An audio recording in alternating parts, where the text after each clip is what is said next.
So we're off to Buenos Aires for the first of the 15 races planned for 1973. It was the end of January and a huge Formula One circus was starting a new season. In the paddock, a prestigious guest, Juan Manuel Fangio. The pole position had been taken not by Emerson Fittipaldi in his Black Lotus, but by Clay Regazzoni in his BRM.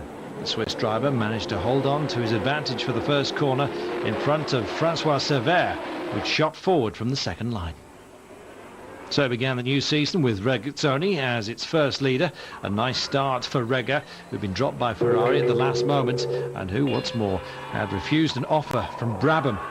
Without BRM, he would have been without a car. Behind him, though, the threat from Fittipaldi was becoming more obvious. The Brazilian was third, hassling Cervera, whilst his new teammate, Ronnie Peterson, was just behind.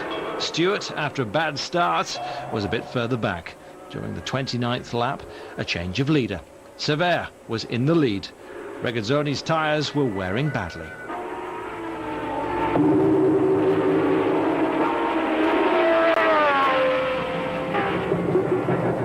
Over at Tyrrell, they were optimistic. Cervera was now firm leader. Better still, Stewart had climbed back into second place.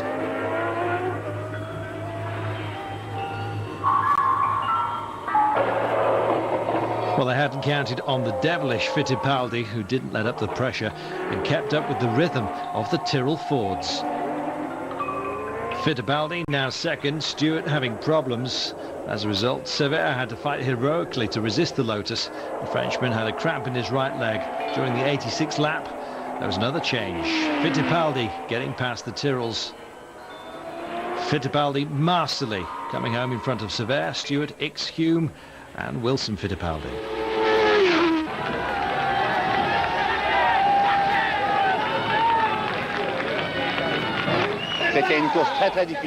Well, Cervera saying it was a very, very tough race, high pressure. There was never more than a 3-second gap between the leaders over 96 laps. A real race, he says. It was a hard race, a very good race, you know, and Emerson drove very well, as did Francois. He drove an excellent race. I'm just sorry I couldn't be more opposition. Whose is this? Well, I have to admit that Buenos Aires was nothing more than an observation round. 2 weeks later, we're in Sao Paulo. Brazilians organising a Grand Prix that counted towards the World Drivers' Championship for the first time.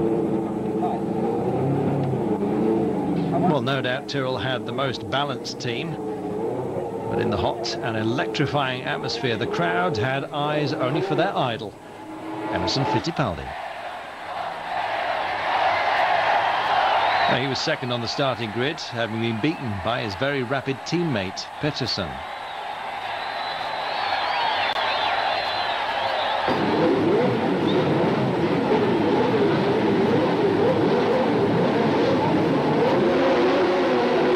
So off they go, 40 laps of the long-lasting Interlagos circuit, adding up to 7,960 kilometers.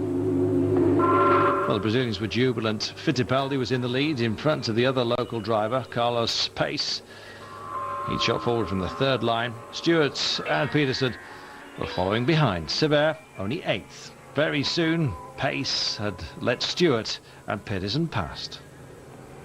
Well, Surtees' driver was already struggling with his tyres. The duel between Stewart and Peterson for second place was a stunner, but it didn't last. The Swedes gave in during the 6th lap. That left the positions well established with Fittipaldi in front, Stewart second, then Ickx with his Ferrari, Beltoise in the BRM and Hume in McLaren. Cervera, who was having problems with his shock absorbers, already a lap down.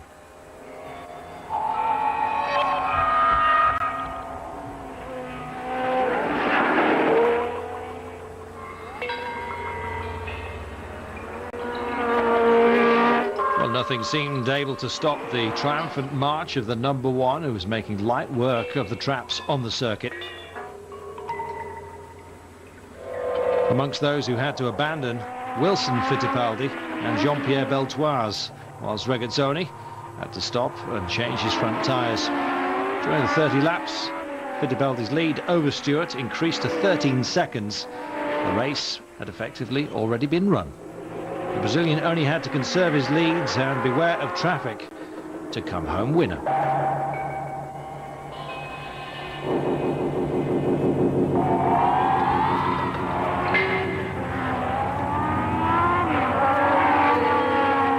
Sever stopped during the 32nd lap to change a wheel.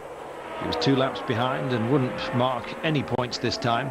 Hume and Arturo Nazario in the Ferrari were 3rd and 4th. On the track, made slippery by dust and heat, the Lotus had nothing more to fear. During the off-season, Lotus had changed from Firestone tyres to Goodyear, and it seemed to be a good choice. At the finish, Colin Chapman threw his cap into the air as Fittipaldi took his 2nd consecutive victory in front of Stewart, Hume, Nazario, Ickx and Regazzoni. It was obviously a great welcome and already had a good lead in the championship, 8 points in front of Stewart. Battle was declared between the 2 men for the rest of the season.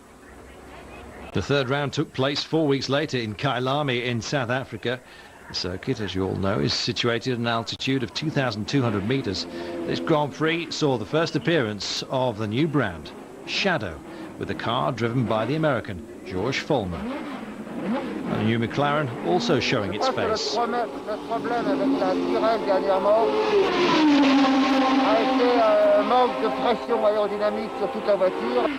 At Tyrrell, well, they got the message. They're trying to improve their performance. Constant dialogue between Sever and Stewart. I haven't gained or lost very much, but it's unstable on the straight. During the practice, Jackie Stewart had a serious accident. The cause was a fault in brake circuit. With no second car, the Scotsman has to start from the outside of the 7th row at the wheel of Sever's car. He, in his turn, has inherited Stewart's car that had been patched up as best they could. Far from ideal situation. Worth noting as well that pole position for this South African Grand Prix was taken by Dennis Hume with the new McLaren. Well, this, remarkably, was the only pole position in the 1967 World Champions' career. Hume managed to hang on to the advantage to the first corner, just in front of the other McLaren driven by Scheckter. Fittipaldi was 3rd, Revson 4th, Peterson 5th, followed by Reutemann and the local Dave Charlton. Stewart, though, beginning to climb back up.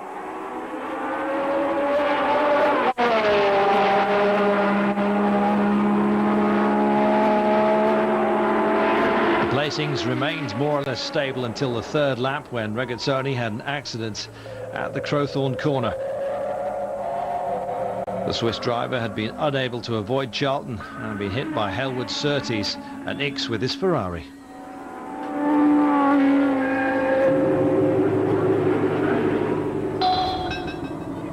Unconscious in the flames, Regazzoni owed his survival to Mike Helwood's courage. He threw his hands into the furnace to pull him out and save his life.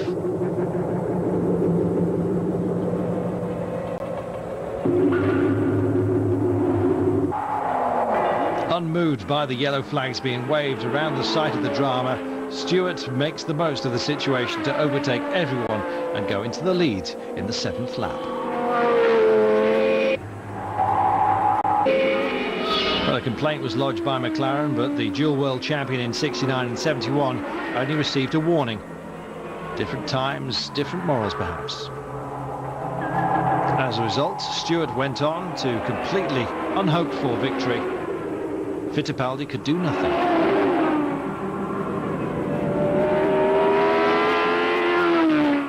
Worse still, the Brazilian was having to battle with Revson, Nazario, Hume and Peterson. Who could guess the outcome of this battle for the podium?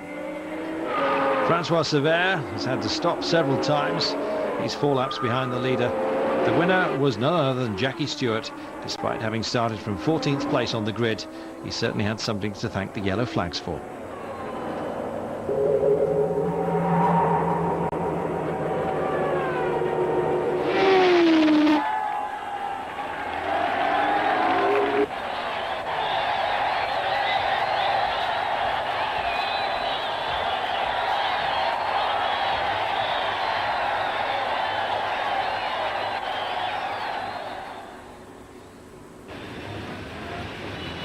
Well, there was then an 8-week break before the next race, the first in Europe, in Spain.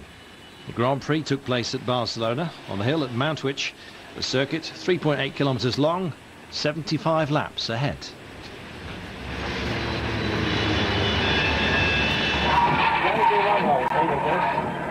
Amongst the new features, the Brabham BT42, owned by Gordon Murray. The Ferraris were as transparent as ever. Clay Regazzoni was present. His accident at Kyalami, nothing more than a bad memory, it seems.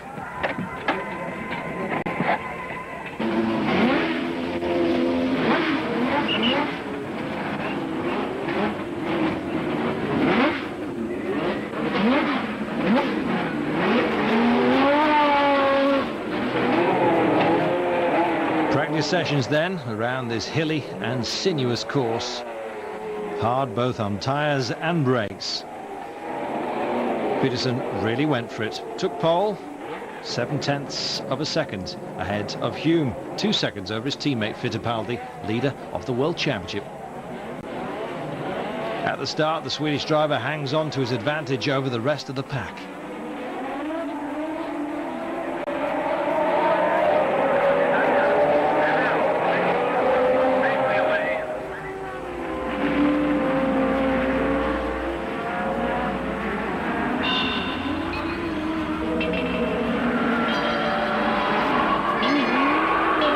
Little by little, Peterson increases his lead. Stewart overtook Hume for second place. The battle for third place was now between Hume, Sever and Fittipaldi.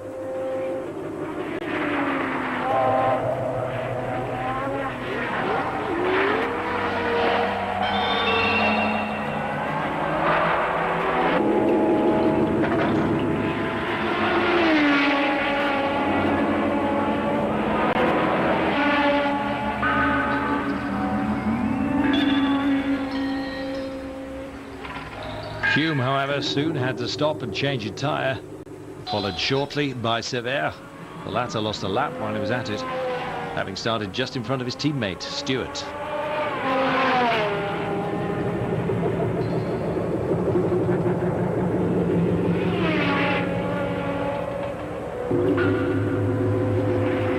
This was when Peterson began to have a few problems. During the 57th lap, he had to stop in the pits with a broken gearbox. Before that, Stewart had to abandon too, let down by his brakes. It was drama after drama, and in the end, Fittipaldi won in front of Sever. Fulmer in the shadow came third, Revson fourth, Beltoise fifth, Hume in sixth. Fittipaldi could consider himself lucky. Despite having a slow puncture during the last 20 laps, his Lotus hung on until the end, giving Colin Chapman his 50th Grand Prix win and the third in 4 Grand Prix so far in the 1973 season.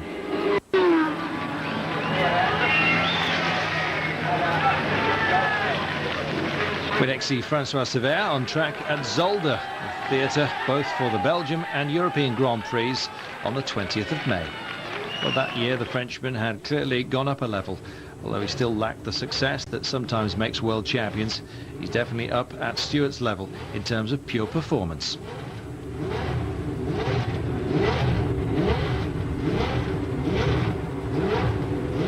Yes, in fact, in the qualifying session, Sever gets in front of the Scotsman, although once again, it was Peterson that took pole, 0.6 in front of Hume.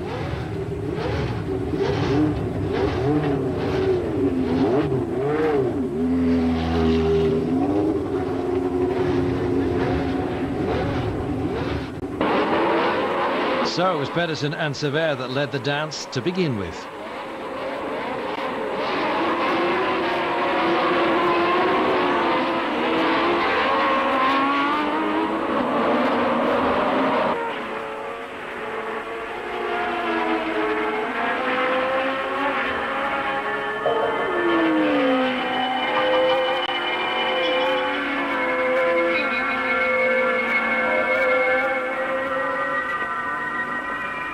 As early as the second lap, though, a surprise. Sever in the lead.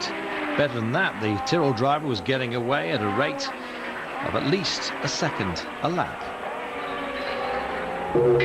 Peterson held the pack, amongst them Fittipaldi and Stewart. they relatively far back. Severe's control of the Belgian Grand Prix, total for the moment at least.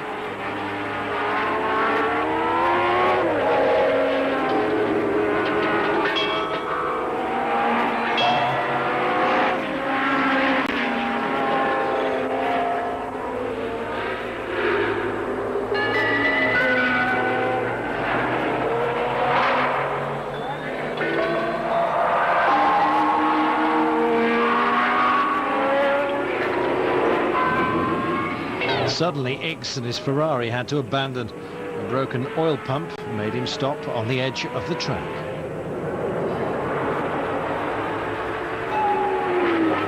After 10 laps, Severe was still in the lead with 9 seconds lead over Pedersen. Stewart and Fittipaldi were waiting in the wings, and in the 19th lap, they both overtake Pedersen. Following lap, Severe spun off the track. He succeeded in getting started again, climbing back up the places and regaining second place.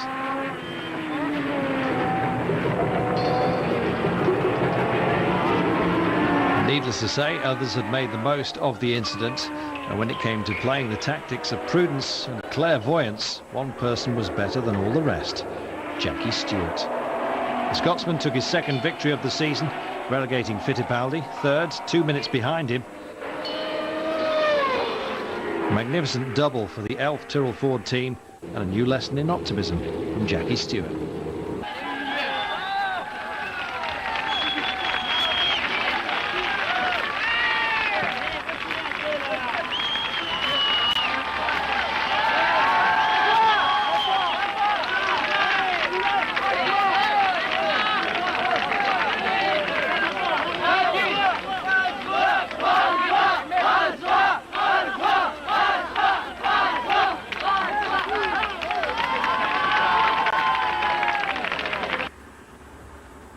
The next meeting, well, the classic amongst classics, Monaco.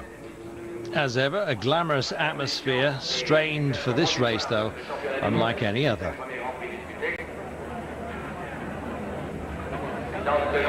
At Tyrrell, they've equipped their cars with Lockheed brakes instead of the usual Girlings, so as to avoid the overheating problems suffered in Spain and Belgium.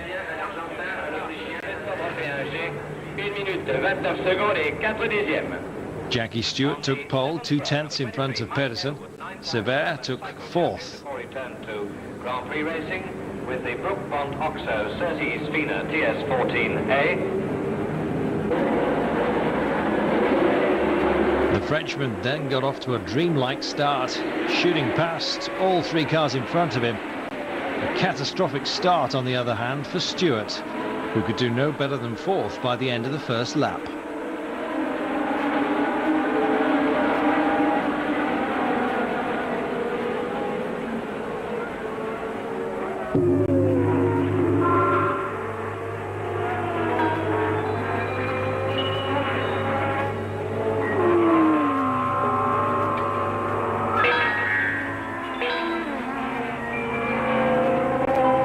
As usual, the duel was between the Tyrrells and the Lotuses. Alas, right at the start, Severe hit a pavement and has to give up any hope of victory. Stewart alone against the black cars driven by Fittipaldi and Pedersen.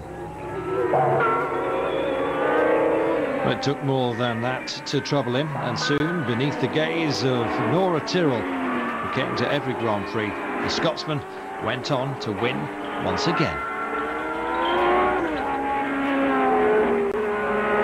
Severe was a long way back but didn't give up.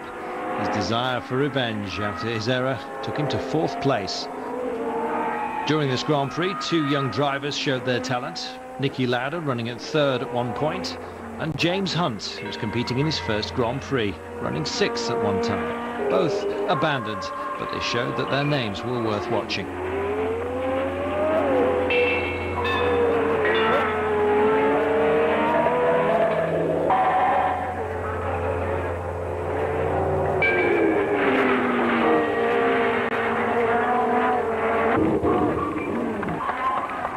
front. It was the 25th Grand Prix victory for Jackie Stewart, who joined Jim Clark in history and Emerson Fittipaldi at the top of the World Championship table. 3 Grand Prix victories each out of 6 races this year. Not bad. Well, just like Brazil at the beginning of the season, another country also had the honour of welcoming the Formula 1 Grand Prix for the first time. Sweden. The Anderstorp circuit, 3.018 kilometres long, 80 laps on the programme.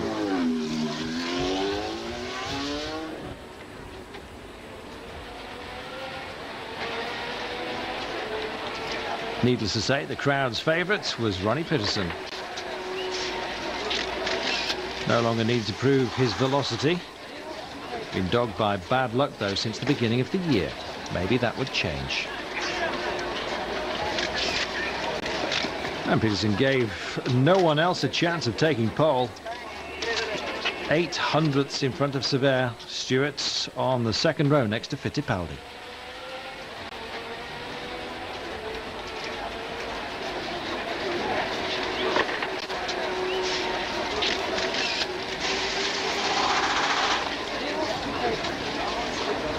So everything's set up for a superb Grand Prix.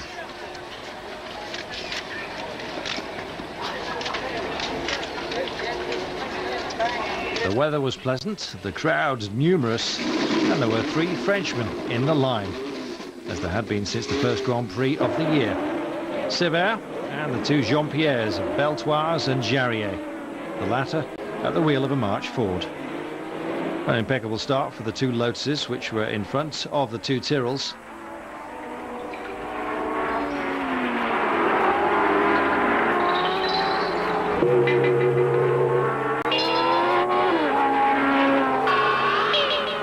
Fittipaldi putting pressure on Peterson, who resisted. 2 groups have now formed themselves: Peterson, Fittipaldi, Sever and Stewart. The battles being fought out between the teams.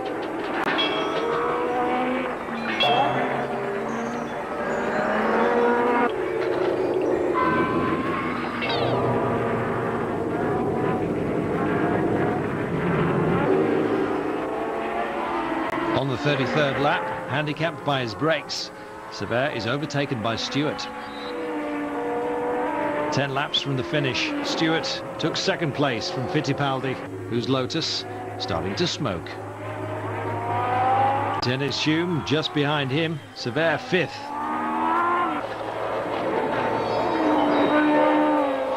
Pedersen still had to complete 5 laps to make his first Grand Prix victory. But the Swede was being hassled by Stewart and Hume.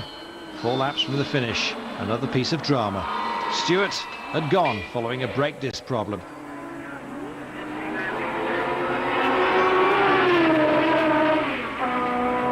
The Scots had slowed down considerably, only just managing to hang on to a rather dismal 5th place at the finish. And that wasn't all. 3 laps from the end, Fittipaldi had to stop with gearbox trouble. Lastly, in the 79th lap, very painfully, Pedersen had to let Hume pass. The New Zealander, the crowd's enormous disappointment, taking victory.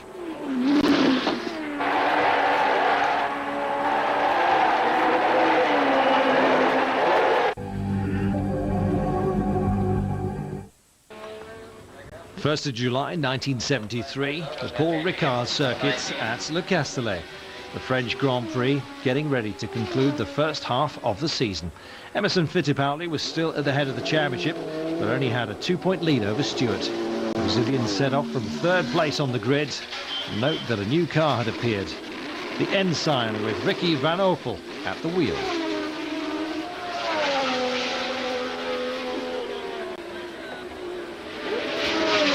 Graham Hill still there despite his 43 years. He was driving a modest Shadow Ford Embassy.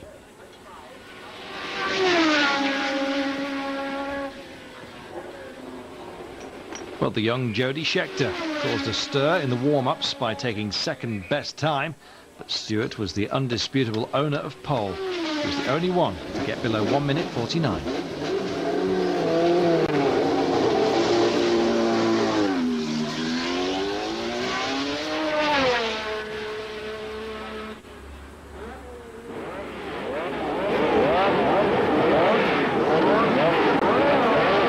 So the green light shows 54 laps were planned. Very hot. The tyres, the mechanics, everyone were going to suffer.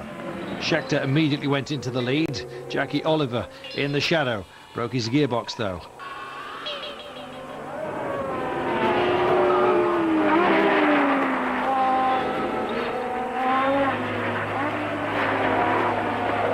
Under Stewart's eyes, Pedersen attacked Scheckter. The South African, though, was resisting. Sever, well, he dropped back from the leaders into 6th place.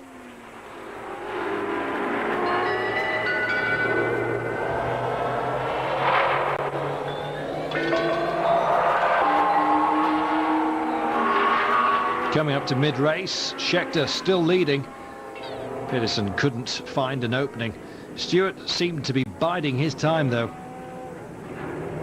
Fittipaldi didn't take long to come up closer, and the feeling that the situation was going to resolve itself was palpable.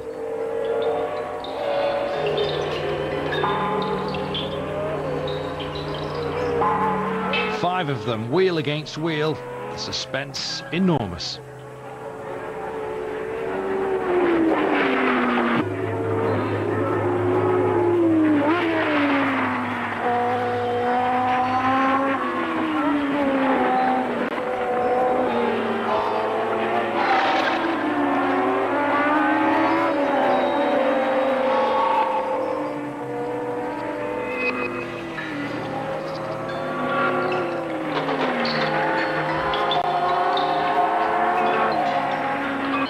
At the mid-race point, Stewart was no longer there.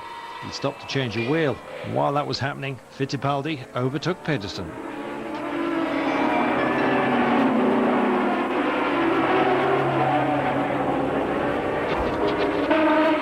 The 42nd lap, the turning point of the race. While trying to overtake Beltoise, Fittipaldi and Scheckter hit each other. The Brazilian abandoned with broken suspension. Yes, Stewart was on the move. At 5th place at this point, finally coming home 4th, which meant that he went into the lead in the championship. But the man of the race was Ronnie Peterson. This time the Swede had done it, taking great revenge for the Swedish Grand Prix. In his 40th race, Peterson won. Francois Sever came second for the 4th time in 8 races. Peterson-Sever on the podium, while neither Stewart nor Fittipaldi were to be seen. It gave some idea of the intensity of the duel between Lotus and Tyrrell during 1973. On the 14th of July, it was the British Grand Prix. Sever still hoping, no doubt, to win his first victory of the year, the one he'd been after for almost 2 years. But for Colin Chapman and the Lotuses, the important thing was to keep on going the way they had at Le Castellet and let Fittipaldi continue his fight with Stewart. Well, the Scotsman was almost playing on home ground, but the competition was tough on the Silverstone circuit, where Peterson took pole once again.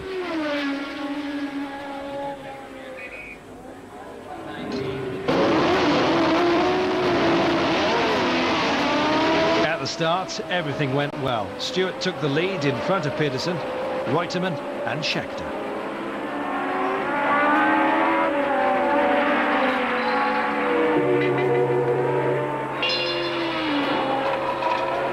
It was here that the latter decided to skid off at the entry to the final straight.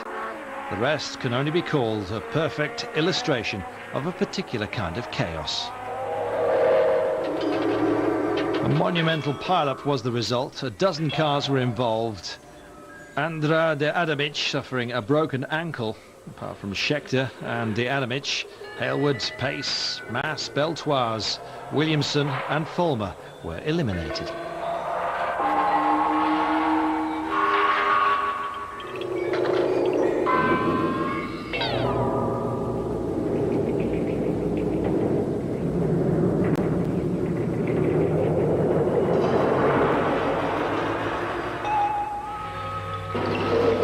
An hour and a half later, a new start.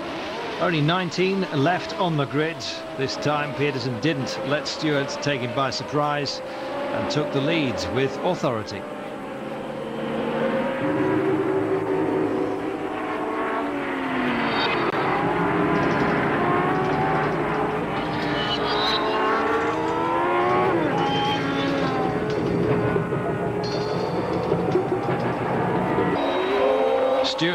attacking the Lotus driver and committing one of the rare errors in his career. At the Stowe turn, the Tyrrell spins.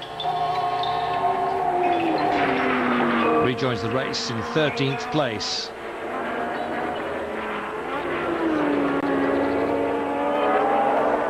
In the 39th lap, change of leader. Peter Revson has got the better of Peterson. James Hunt, the beginner, parading in 3rd place. In the end, the American keeps his advantage and achieves his first Grand Prix victory in his career. Peterson 2nd, Hume 3rd, Hunt finally 4th, Sever 5th. Neither Fittipaldi, who abandoned, nor Stewart 10th make any points.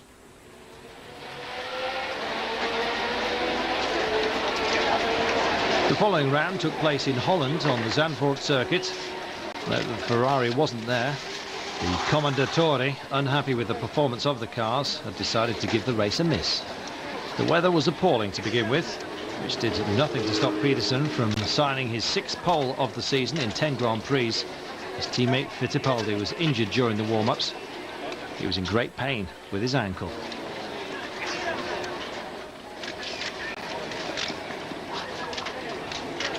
And the young Lauda in a BRM in 11th place on the grid.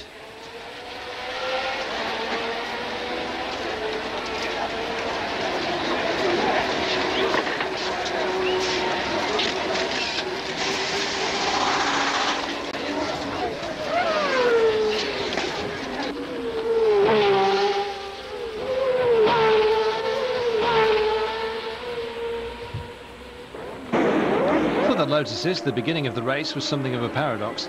Pedersen set off flat out and led the dance while Fittipaldi was too handicapped by his injury. He stopped and gave up on the 2nd lap.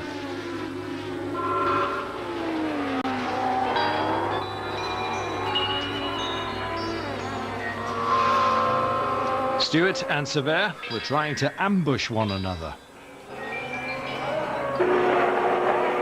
which was when the drama happened during the 8th lap. Roger Williamson came out of a fast corner, hit the safety rail, overturned, slid upside down, the car caught fire. The emergency services took 8 minutes to arrive, an eternity. It meant Williamson burned in his car.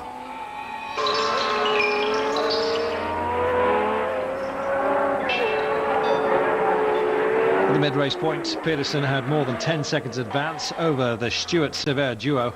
The Swede was masterly once again. He was regretting the bad start he'd had to the season. Without that, he would have been able to try for the World Championship crown. But it was too far behind to maintain any such hopes.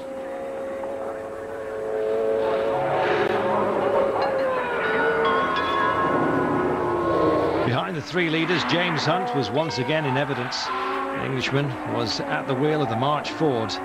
Went on to collect his first podium of his career.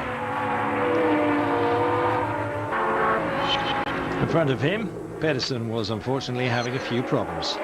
Brake problems. Classic script that seems to repeat itself. The Swede could dominate all he liked, but he could never be sure of the outcome. As it was, slowly but surely, he lost his lead, and only 6 laps from the finish has to stop in the pits and abandon with a broken gearbox. From then on, the Tyrrells had the race won and made it a double. On the podium, Stewart was thinking about Roger Williamson's death and began to talk about his retirement. Although he just won his 26th Grand Prix victory, no one had ever reached a score like it. And so to the German Grand Prix, which took place at the Nürburgring on the legendary 22.835 kilometre circuit. Stewart was trying to manage his lead in the championship, but that was no reason to do too much before qualifying.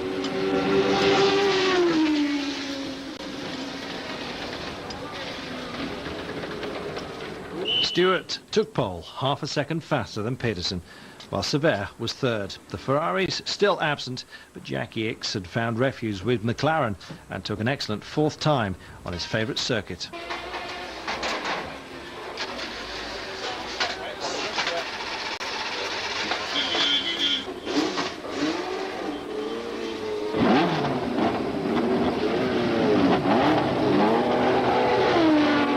For Fittipaldi, there was no question of faffing around. He had to hit hard if he wanted to conserve a chance of the title.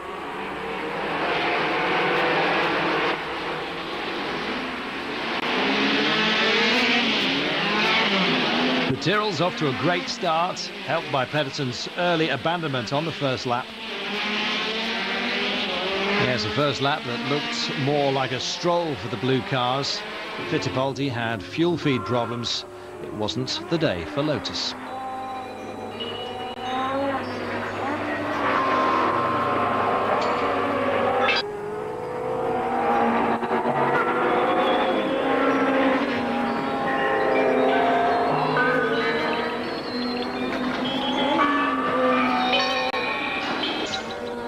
In his McLaren, Ickx had a perfect drive. He was third. He could do no better. The Tyrrells, they were out of reach.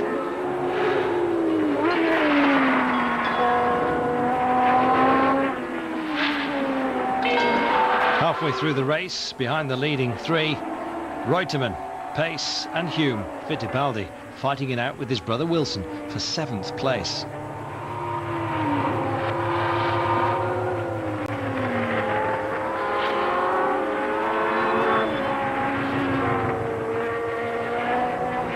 At the finish, 1.6 seconds separated the two Elf Tyrrell Ford teammates. A second consecutive victory, 5th in the season. Stewart was practically certain of the title. It was also to be his 27th and last Grand Prix victory.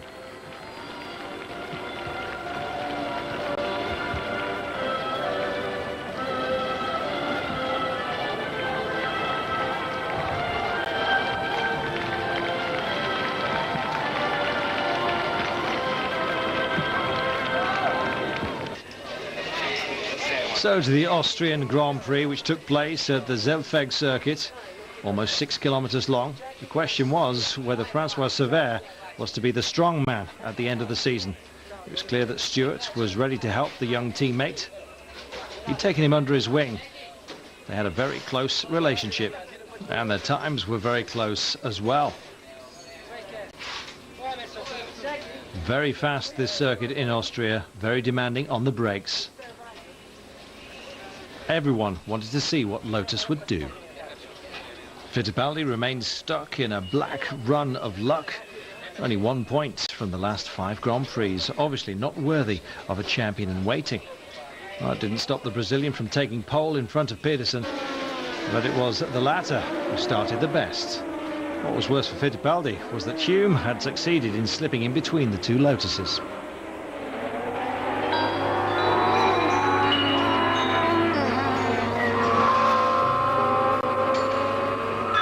Despite that, on the 15th lap, Fittipaldi got into 2nd place. Sever unfortunately had to abandon after a collision with Arturo Mazzario in the Ferrari.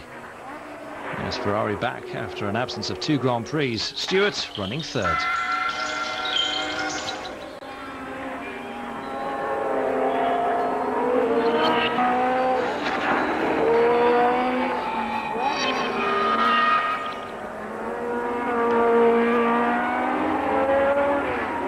On the 25th lap, Fittipaldi had made it to the lead. The Brazilian was obviously out for revenge. And on this magnificent circuit, the spectacle was superb.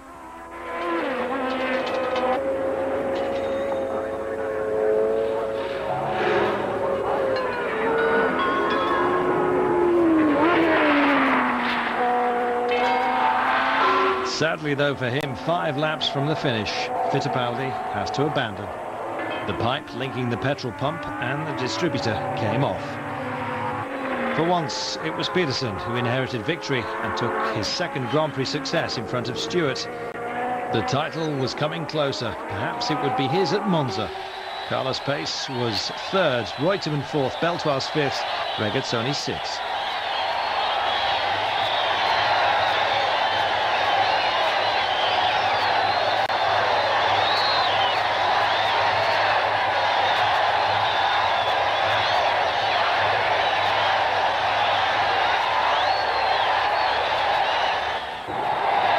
On the 9th of September, it was off to Italy in the 13th round of the championship. We first saw the drivers on their feet. Yes, the race had been organised around the circuit before the cars got involved. Well, Stewart almost seemed to be struggling. Far in front, a certain Frank Williams was much faster, setting a great rhythm. and winning this particular race. Yes, an image full of significance when we know what the future held for this particular Englishman.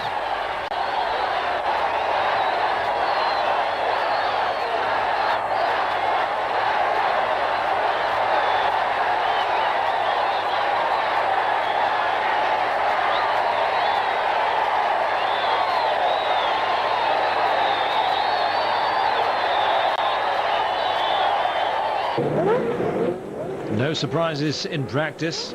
Inevitable, perhaps. Ronnie Peterson took pole, Revson putting his McLaren on the first line.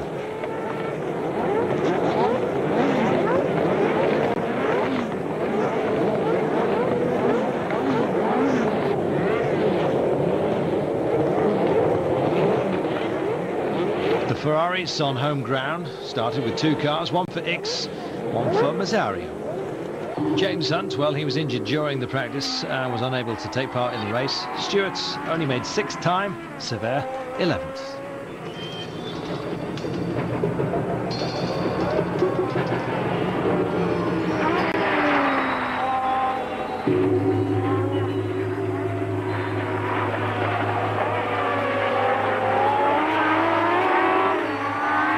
In the race itself, it was Peterson who got off to the best starts.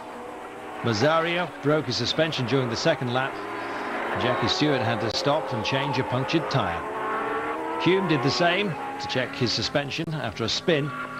Both now a long way back.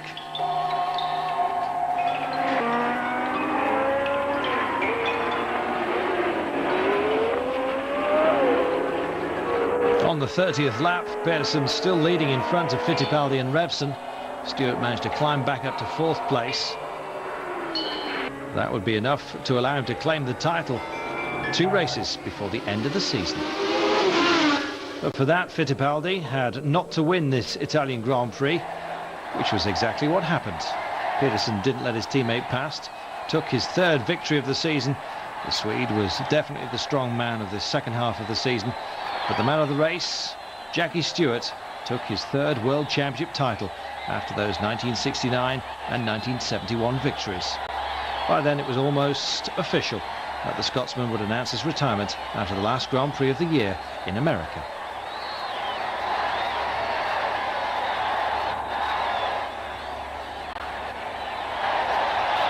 Before that, there was the Canadian Grand Prix on the tough Mosport circuit, where the track was almost 4 kilometres long.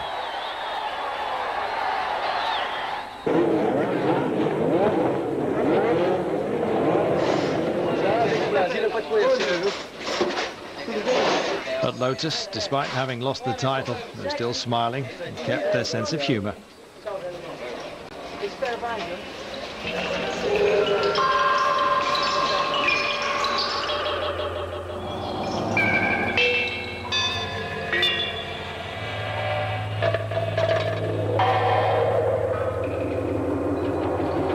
Pole position was to belong to Peterson, but it was to rain on race day from dawn onwards.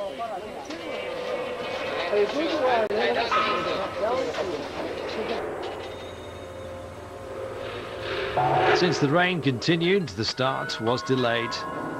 The track remained wet and very trappy. Everyone seemed to be skidding and spinning.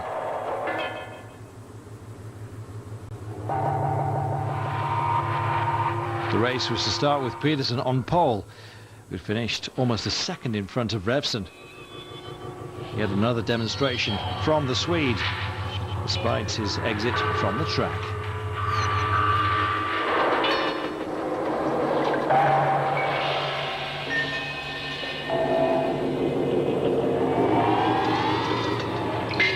So everyone would be holding their breath before the start. All the drivers had rain tyres. The beginning of the race was marked by Niki Lauda's domination with his BRM. The Austrian literally flew around the track that was beginning to dry.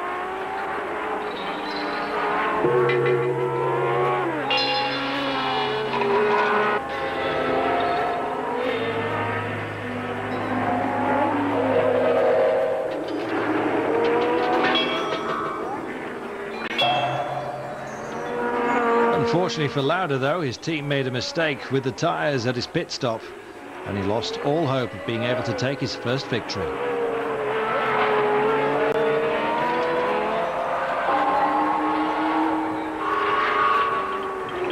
Stewart was also having problems with his tyres that were getting too hot. Soon everyone had to stop because the weather conditions improved dramatically. They were all in and out of the pits, the placings becoming a real nightmare for the timekeepers.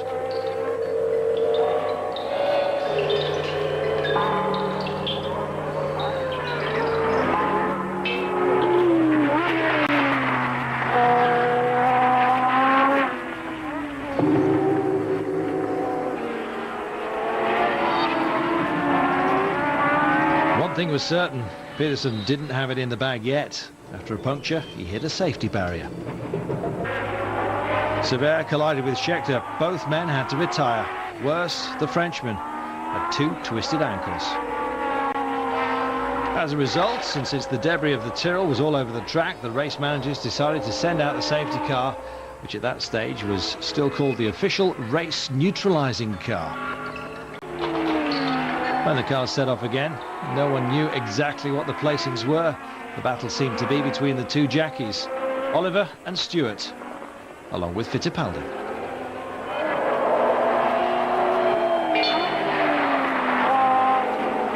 In fact, emerging out of all the confusion, it was Peter Revson who won and took his second victory of the year. Fittipaldi was second, more than 30 seconds away. Oliver third, Beltoise fourth, Stewart fifth, and Ganley sixth.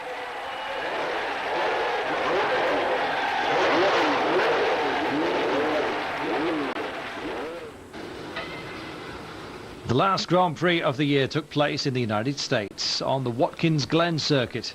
It was the beginning of October 1973, and it's true to say that there wasn't much to play for. The Grand Prix was marked forever by the loss of Francois Sever. The Frenchman died during practice, ironically on the circuit where he'd won his only Grand Prix victory 2 years earlier. The small world of Formula One was in shock. Francois, loved for his charm, his kindness, and his talent, was gone. Even beyond the sport, the loss of Sever was felt throughout France when the news reached Europe. Many people still remember having cried for the loss of this little prince of speed, gone forever.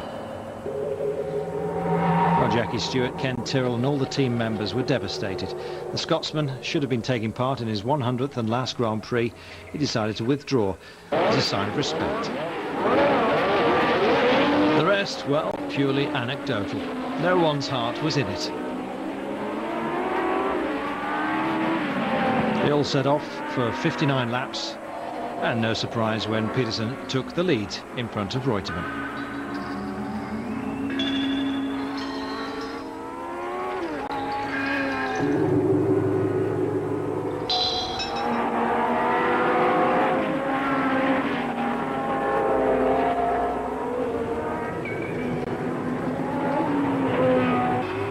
Ganley, well, he stopped during the 12th lap to have his suspension checked. On the 20th lap, Peterson leads in front of Hunt, Reutemann, Hume and Scheckter. Fittipaldi was having problems with his road holding.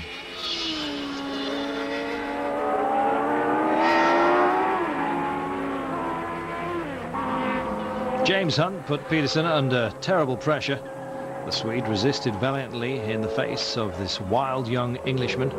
Pace, Hailwood, Maas, Lauda and Scheckter were all to abandon, though.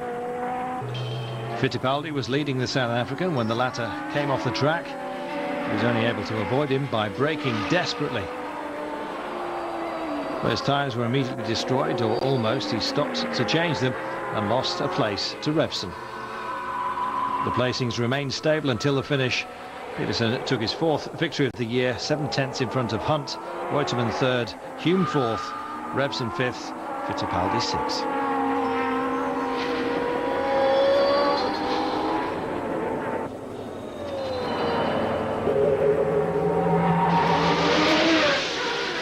So the 7th success in the year for Lotus, against 5 for Tyrrell. As a result, it was Colin Chapman's stable that took the International Manufacturers' Cup with 92 points, 10 ahead of their rival. Ferrari only 6th with just 12 miserable points. In the drivers' placings, Stewart won with 71 points, Fittipaldi was second with 55 points, Peterson third with 52, Francois Sever was fourth with 47. The new triple world champion, holder of the record number of Grand Prix victories, retiring. Jackie Stewart, gone in pain and sadness at the loss of his friend.